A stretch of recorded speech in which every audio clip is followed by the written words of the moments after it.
Recording in progress. Salut Xavier. Salut Aurélia.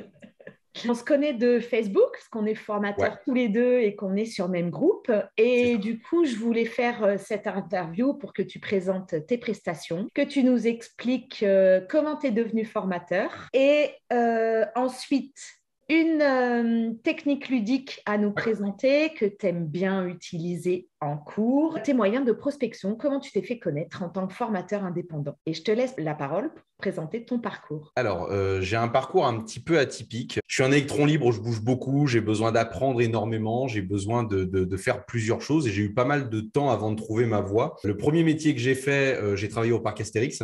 Après, j'ai été opticien. Après, j'ai été arboriste grimpeur. Donc, j'ai un BTS délagueur d'État. Et après, je suis devenu formateur et coach. Et en fait, si tu veux, le parcours là-dessus, il est simple. C'est-à-dire qu'en fait, j'ai toujours fait de la formation. Quand je travaillais au parc Astérix, mon premier métier, on faisait de la formation. Quand j'étais opticien, très vite, je suis devenu formateur référent sur certaines techniques. Quand j'étais lagueur, pareil, à la fin de mon diplôme, on m'a demandé de faire des formations au sein du CFPPA où j'étais. Et donc, quand à un moment donné, je me suis dit, bon, peut-être que j'arrête un peu de bouger dans tous ces métiers, que j'apprends un peu trop vite, j'ai fait un bilan de compétences. Et on a trouvé le point commun entre tout ça. Et c'était en fait que peu importe sur quoi je formais, je m'éclatais à chaque fois que je formais. Donc vraiment, le métier de formateur est arrivé. Du coup, j'ai passé un titre RNCP standard pour devenir formateur, que j'ai complété après par un titre RNCP de coach. Ta formation de formateur, elle durait combien de temps du coup? Elle était entre 8 et 9 mois. Il y avait entre 2 et 3 stages. Maintenant, elle est plus courte. Elle est de 6 mois avec 2 stages. Nous, à l'époque, on était vraiment sur 8 à 9 mois. Ok. Je te laisse présenter ton organisme de formation, du coup, que tu as créé, tes prestations. J'ai commencé en 2017 en tant qu'indépendant. Donc, j'ai arrêté d'être formateur en marque blanche, comme on appelle ça. Et j'ai créé un organisme de formation avec ma femme qu'on a appelé To Do Concept. Parce que le principe, c'est qu'on veut effectivement proposer plusieurs concepts de formation. Et le To Do, c'est un peu comme une to-do list, faites des choses. Vous êtes capable de faire des trucs. C'est un peu l'idée. Donc, cet organisme de formation propose plusieurs types de prestations. On fait de la formation de formateur, de la formation de coach, on fait de la formation de CIP, donc conseiller en insertion professionnelle.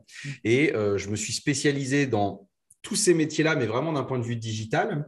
Et j'ai créé il y a quelques années la méthode Lyon, donc qui est une méthode ludique, innovante, organisée et numérique. C'est ça l'acronyme de Lyon. Et le principe, c'est qu'avec des outils et un assemblage d'outils qui ne sont pas vraiment faits pour le métier de formateur initialement, on peut avoir accès au digital de façon simple quand on est formateur, quand on est coach ou quand on est conseiller en insertion. Et il m'arrive aussi de faire pas mal de formations sur LinkedIn. Comme ça, c'est un truc qui m'a pas mal rattrapé ces dernières années. Il y a beaucoup de personnes qui me demandent 2-3 petits trucs et astuces. Merci pour la transition. Alors, du coup, comment tu t'es fait connaître et quelles techniques de prospection tu utilises, notamment sur LinkedIn? J'ai pas beaucoup de techniques de prospection, c'est-à-dire que les trucs standards de carte de visite, flyers, faire des salons, ça m'a jamais trop réussi. J'ai beau être formateur et être à l'aise en prise de parole, je pense que j'ai le même syndrome que la plupart des formateurs, j'aime pas me vendre. J'aime pas trop ça. Le rapport à l'argent par rapport à ça et tout, c'est un peu compliqué. Par contre, ce que j'ai toujours fait, comme j'aimais le digital et j'aimais ces démarches, je faisais de la veille, je me renseignais sur Facebook. Donc Facebook, c'était merveilleux parce que c'était la partie officieuse, on va dire. Il y a plein de groupes Facebook où on peut poser n'importe quelle question, on n'a jamais de jugement, on n'a jamais rien.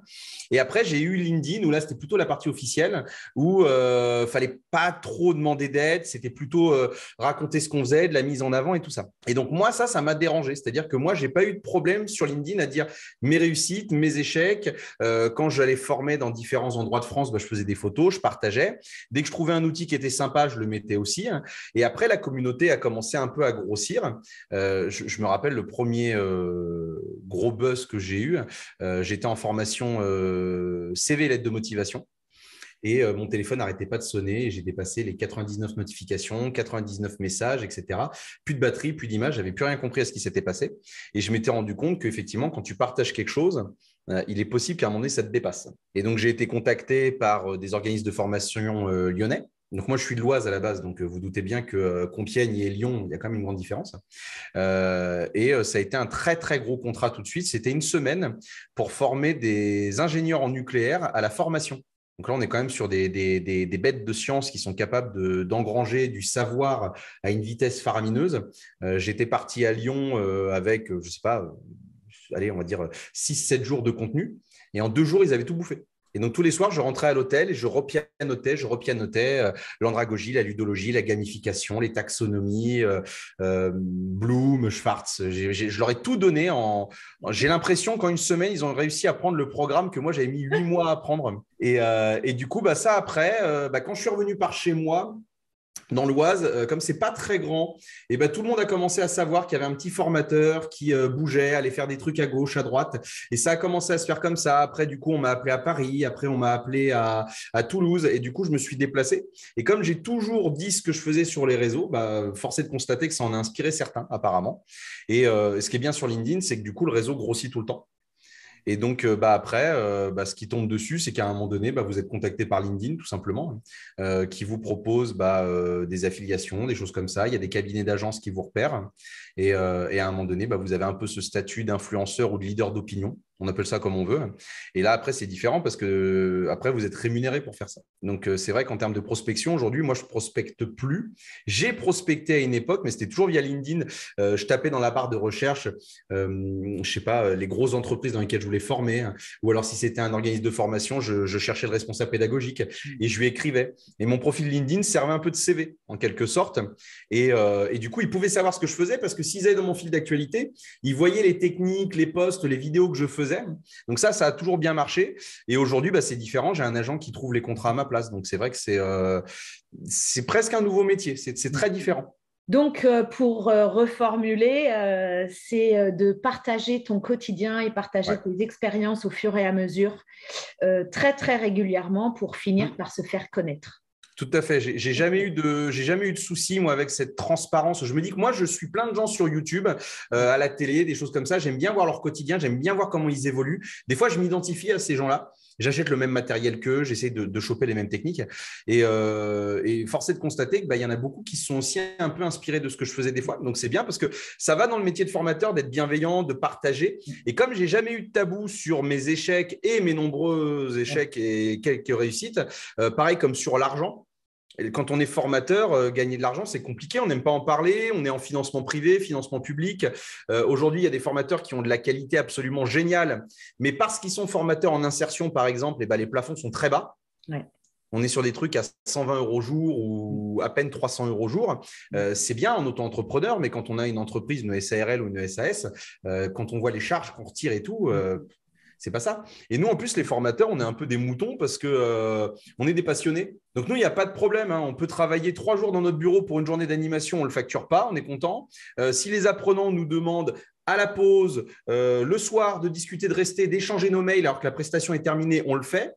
Et du coup, ça, c'est plein de trucs où moi, à un moment donné, je me suis dit, non, moi, je vais arrêter de faire ça. C'est un truc, je le fais naturellement. Donc, c'est une prestation aujourd'hui qui doit être honorée comme il se doit. Je ne vois pas pourquoi, parce qu'on est gentil, les formateurs, on devrait forcément en pâtir. Et il y a des clients qui ont… Ça a mis du temps. Hein. Là, je te dis ça, c'est facile maintenant, mais j'ai commencé le métier en 2012.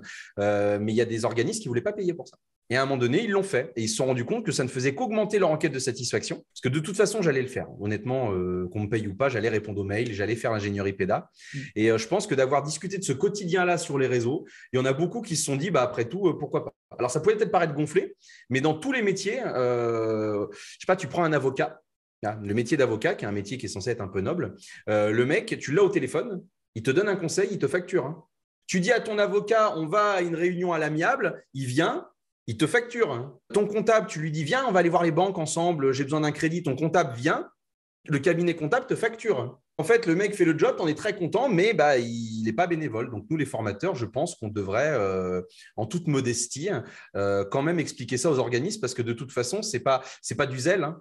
Quand on paye pour une prestation de 9h à 17h, il se doute bien qu'il y a du boulot avant et du boulot après. Hein. Merci pour ce super partage très intéressant. Je t'en prie. Alors, dernière question, est-ce que tu peux nous présenter une technique ludique que tu aimes utiliser en cours ? Alors, c'est une petite technique qui, à la base, est issue du digital complètement. Et je l'ai testé un peu en cours et ça fonctionne très bien aussi, qu'on soit en présentiel ou en distanciel. Moi, j'adore utiliser des caméras virtuelles. J'adore ça. Donc, une caméra virtuelle, pour ceux qui ne savent pas ce que c'est, là, par exemple, on est sur Zoom pour du distanciel. En fait, c'est un petit logiciel qui se rajoute à votre caméra et qui va permettre de faire des effets visuels de ce type-là. On parlait de LinkedIn, par exemple. Et ben, je peux tout à fait faire apparaître un écran comme ça à côté de moi. On est sur une page Internet, on se balade. Et si les apprenants ne voient pas suffisamment, je peux mettre en plein écran et moi, je suis juste derrière. On va avoir des outils que ne nous proposent pas Zoom ou Teams, par exemple, comme différents types de pointeurs. Voilà.